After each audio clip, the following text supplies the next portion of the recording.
This is Blackjack, and Blackjack is a rescue dog. I've only met Blackjack for about 5 minutes, and you see Blackjack likes to jump up. So I was trying to use a little operant conditioning to teach the dog that jumping up doesn't get me to a pet. So as soon as she jumps up, she likes to kind of scratch it, so I'm kind of holding my hands in a way to block her from doing this. I'm waiting for her to SIT, really to get down, but when she does, I'm going to tell her to sit, and when I reach to pet her, see how she ducked her head there? That can happen when dogs are struck a lot. They naturally cower. Now, sometimes people just reach over. But what I'm doing is I'm using operant conditioning. So when she's calm, I want to pet her. Well, actually, when she jumped up on me, I withdrew and I disengaged with her to let her know that's not what I want. Now, it takes a lot of repetition. When she jumped down, if I pet her for getting down, she jumps back up to get the reward for getting down. So when she jumped up, I gave her a different command, a sit command. And when she gave me the sit, then I reached over to pet her, and she started cowering or ducking her head down. So right now I'll be disengaging because this is my way of saying I don't like this behavior. If I say no, if I chastise, sit.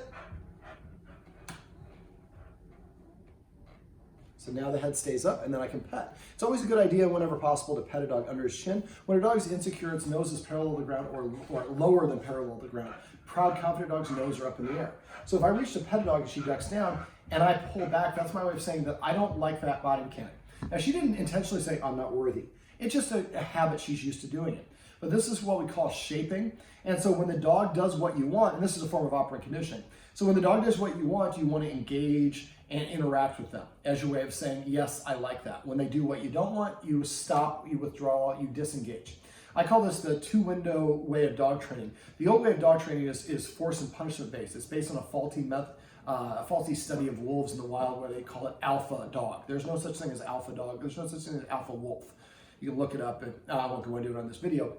But basically, it's based on what I call the 3-door method. Door number 1 is the dog gets rewarded for what I want, a pet, a treat. Door number 2, nothing happens. I'm ignoring it or I didn't see it. Door number 3, I punish the dog for what I don't want, for not complying. Dogs don't need that third door. They really largely through repetition, consistency, and good timing. You have 3 seconds to correct or reward the dog. So if the dog, you come home and the pillow is shredded, you hold it up, you're mad, the dog just knows you're pissed, doesn't know why you're pissed. So what I do is I just use the first 2 doors. If the dog, I create a situation where the dog can do what I want. When it does what I want, I reward it. If it does anything else, nothing happens. So I give you the choice. Door A gives you something you want, or door B gives you nothing. It doesn't take you long to gravitate to door A. So what I want you to do is kind of create scenarios where the dog misbehaves. Ask yourself, how can I set the dog up for success? If she's really energetic, maybe exercising her first, give her 10 minutes to recover, then practice the exercise. Then what I do is I make the exercise the easiest version of the exercise. And then I practice the first step of it over and over again until the dog is doing what I want. The first step was disengaging when she got excited and jumped up on me.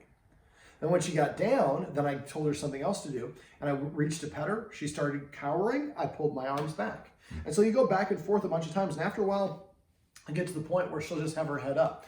Now, for bad cases, she doesn't seem to be one, but for bad cases, you can do something else. This is a chicken liver. This is a high-value treat. As you can see, it's a pellet. I'm going to smash it so it's now like a pancake. Blackjack. Yes, you like these. Come up here. Come on up. So what I can do is create something positive while my hand is going towards her, but I'm not touching her. So now I'm getting the treat. This is what I would do for more bad cases. You don't probably need to do this for her. You could just kind of go like, no, that wasn't too bad of a duck. So now we've done it enough where she's not recoiling or shutting down like she was before. Now this is what we call warm. We just did this 3 or 4 times. Later on, when you reach to pet her, if she ducks her head, pull your arm back. When she looks back up, re-engage when she pulls her head down. So you go back and forth, kind of a tomahawk. And it's not designed to be a tomahawk. But eventually she stays with her head up. And you can reach down and pet her. And again, try to pet under the chin to facilitate that nose up. Well, this beautiful Pitbull is Blackjack. I'm disengaging because she's doing something I don't want. But these are some tips and tricks you can use if you have a dog that is a little bit fearful, has some insecurity, or cowers down when you reach to pet them.